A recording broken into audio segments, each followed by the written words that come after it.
महाभारत में भानुमति ने कुंभा जोड़ा। दुर्योधन की पत्नी का नाम भानुमति था। भानुमति के कारण ही यह मुहावरा बना है, कहीं की ईंट कहीं का रोड़ा। भानुमति ने कुंभा जोड़ा। भानुमति काम्बोज के राजा चंद्रवर्मा की पुत्री थी। भानुपति बहुत ही सुंदर, आकर्षक, बुद्धिमान और ताकतवर थी। उसकी सुंदरता और शक्ति के किस्से प्रसिद्ध थे। यही कारण था कि भानुमति के स्वयंवर में शिशुपाल, जरासंध, रुक्मी, वक्रकर्ण आदि राजाओं के साथ दुर्योधन भी गया हुआ था। कहते हैं कि जब भानुमति हाथ में माला लेकर अपनी दासियों और अंगरक्षकों के साथ दरबार में आई और एक एक करके सभी राजाओं के पास से गुजरी, तो वह दुर्योधन के सामने से भी गुजरी। दुर्योधन चाहता था कि भानुमति माला उसे पहना दे, लेकिन ऐसा हुआ नहीं। दुर्योधन के सामने से भानुमति आगे आगे बढ़ गई। दुर्योधन ने क्रोधित होकर तुरंत ही भानुमति के हाथ से माला झपटकर खुद ही अपने गले में डाल ली। इस दृश्य को देखकर सभी राजाओं ने तलवारें निकाल लीं।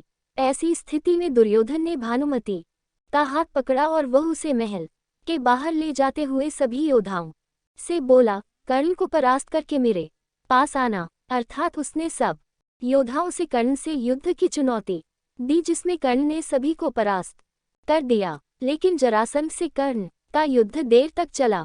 जरासंध ने दुर्योधन की बीवी भानुमति के स्वयंवर में भी भाग लिया और जब दुर्योधन जबरन भानुमति को अपनी पत्नी बनाना चाह रहा था, तब जरासंध और कर्ण में 21 दिन युद्ध चला, जिसमें कर्ण जीता और पुरस्कार में जरासंध ने कर्ण को मालिनी का राज्य दे दिया।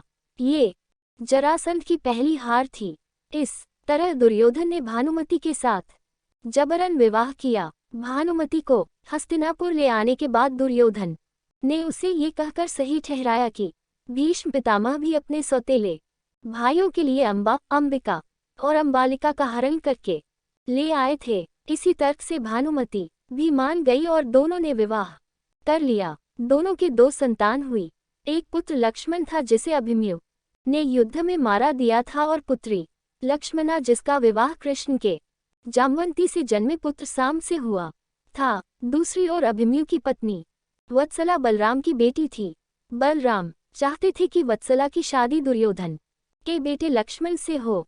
वत्सला और अभिमन्यु एक दूसरे से प्यार करते थे। अभिमन्यु ने वत्सला को पाने के लिए घटोत्कच की मदद ली। घटोत्कच ने लक्ष्मण को इतना डराया कि उसने कसम खा ली कि वह पूरी जिंदगी शादी नहीं करेगा। इसी कारण ये कहावत बनी, भानुमति ने दुर्योधन को पति चुना नहीं, दुर्योधन ने जबरदस्ती की शादी अपने दम पर नहीं, कर्ण के दम पर किया। भानुमति का हरण। दूसरा, भानुमति की बेटी लक्ष्मणा को कृष्ण पुत्र साम भगा ले गया था। तीसरा पुत्र लक्ष्मण की इच्छा पूरी नहीं हुई और वह अभिमन्यु के हाथों युद्ध में वीरगति को प्राप्त हुआ। इस तरह की विस्मृतियों के कारण ये कहावत चरितार्थ होती है। कहते हैं कि भानुमति का कर्ण के साथ अच्छा संबंध हो चला था। दोनों एक दूसरे के साथ मित्र की तरह रहते थे। दोनों की मित्रता प्रसिद्ध थी। भानुमति बेहद ही सुंदर, आकर्षक, तेज बुद्धि और शरीर से काफी ताकतवर थी। गंधारी ने सती पर्व में बताया है कि भानुमति दुर्योधन से खेल खेल में ही कुश्ती करती थी, जिसमें दुर्योधन उससे कई बार हार भी जाता था। भानुमति को दुर्योधन और पुत्र लक्ष्मण की मौत का गहरा धक्का लगा था, लेकिन उसके बाद ऐसी किंवदंती भी सुनने को मिलती है कि भानुमति ने पांडवों में से एक अर्जुन से शादी कर ली थी। कर्ण और भानुमति कहते हैं कि भानुमति का कर्ण के साथ अच्छा संबंध हो चला था। दोनों एक दूसरे के साथ मित्र की तरह रहते थे। दोनों की मित्रता प्रसिद्ध थी। कर्ण और दुर्योधन की पत्नी भानुमति एक बार शतरंज खेल रहे थे। इस खेल में कर्ण जीत रहा था। तभी भानुमति ने दुर्योधन को आते देखा और खड़े होने की कोशिश की। दुर्योधन के आने के बारे में कर्ण को पता नहीं था, इसलिए जैसे ही भानुमति ने उठने की कोशिश की, कर्ण ने पकड़कर बिठाना चाहा। भानुमति के बदले उसके मोतियों की माला कर्ण के हाथ में आकर टूट गई। दुर्योधन तब तक कमरे में आ चुका था। दुर्योधन को देख कर भानुमति और कर्ण दोनों डर गए कि दुर्योधन को कहीं कुछ गलत शक न हो जाए, परंतु दुर्योधन को कर्ण पर बहुत विश्वास था। उसने सिर्फ इतना कहा कि मोतियों को उठा ले और वह जिस उद्देश्य से आया था उस संबंध में कर्ण से चर्चा करने लगा। इस विश्वास के चलते ही कर्ण गलत समझ लिए जाने से बच गए।